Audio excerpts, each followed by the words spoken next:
As of today, it marks 2 months since Emma Chamberlain has posted on her YouTube channel. And Emma recently spilled why she completely stopped posting on her YouTube channel all throughout her podcast. This video gets pretty deep with Emma, so let's dive in. By now, it's no surprise that Emma Chamberlain has been pretty inactive on her YouTube channel since she hasn't been posting as much over the last year. Emma's last video on her YouTube channel was 2 months ago, and if you scroll under the recent comments across most of her videos, you'll notice that a bunch of her fans have been asking her where she has been, why she hasn't been uploading, and if she completely quit YouTube for good. Over the last few years, Emma Chamberlain has branched out to a number of different projects, from modeling, her own coffee brand, and even starting her own podcast. I'm pretty sure we can all admit that Emma just isn't a YouTuber anymore. Ever since she's been in major events like the Met Gala, working with brands like Louis Vuitton, and even working with Vogue, Emma has definitely made a name for herself besides just being a YouTuber. Speaking of YouTube and why Emma hasn't even been posting as much recently, and why a bunch of her fans have been worried for her, and whether she quit YouTube or not, it wasn't until a couple of days ago Emma dropped this podcast in the perfect timing.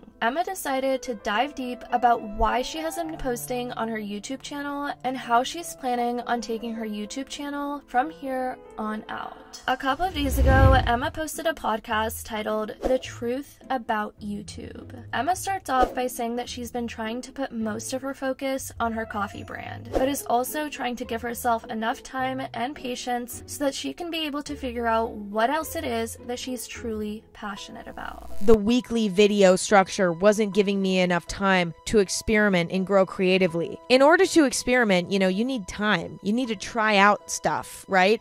But when you're creating a video every single week, you don't have time to experiment because your window of how much time you have to create a video for the next week is very small. I felt frustrated with my content and not excited about it at many points throughout creating YouTube videos on a weekly basis because I felt like I didn't have room to experiment and evolve my content. And that made me feel bad about myself because I was like, I don't like what I'm making right now. Like, I don't feel like it's the peak of what I could be making. But I also don't feel like I have the room to take a few weeks off, experiment, and make something that I'm excited about because, as I mentioned earlier, the narrative around being a YouTuber is that you're better be uploading a video every single week or else you're done. You're done. Not a lot of YouTubers talk about this next topic Emma seriously touched base on her podcast, but if you're a longtime viewers of Emma's podcast, you know that she's very open to talking about anything, even if it means other YouTubers won't. One of the topics Emma shed light to in regards to YouTube was the fact that she was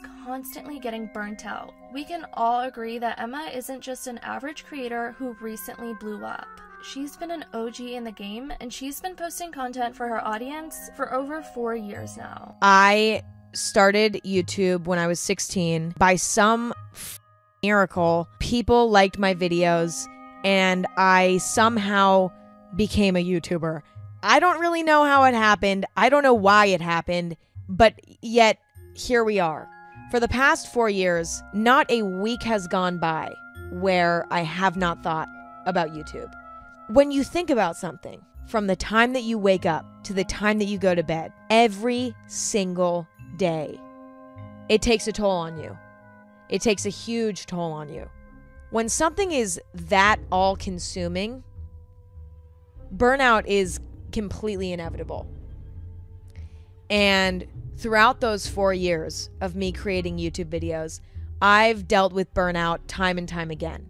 Burnout on YouTube is a little bit complex. It seems like something that shouldn't happen. After all these rants, this brought Emma to the discussion of mental health and even having an existential crisis. She described how she's been starting to just question the meaning of life and existing in this universe because she had all this free time on her hands now and her entire job was just recording once a week and then having her videos posted. She said she couldn't believe that this was literally her job and how she even got to this place in the first place.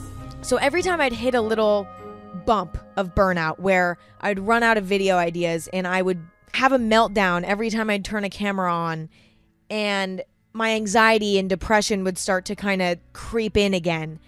Whenever that would happen, I would look at myself in the mirror and say, you're not allowed to feel burnt out because you have the easiest job in the world.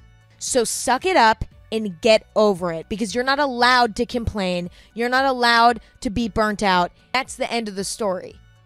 You have no excuse. Here's where things got into a bit more of a sticky situation for Emma when coming down to her YouTube career. Emma tried solving this issue of feeling burnt out all the time by eventually hiring a video editor to edit her YouTube videos. Since, of course, Emma's editing style is very time-consuming, you guys, and she even admitted it herself. So at a certain point, I decided to hire an editor who is amazing, very, very amazing editor, and I started to get help with editing my videos. That was amazing for about a year. All I had to do was film myself once a week, send it off to my editor, and then he would edit it, and then that was it.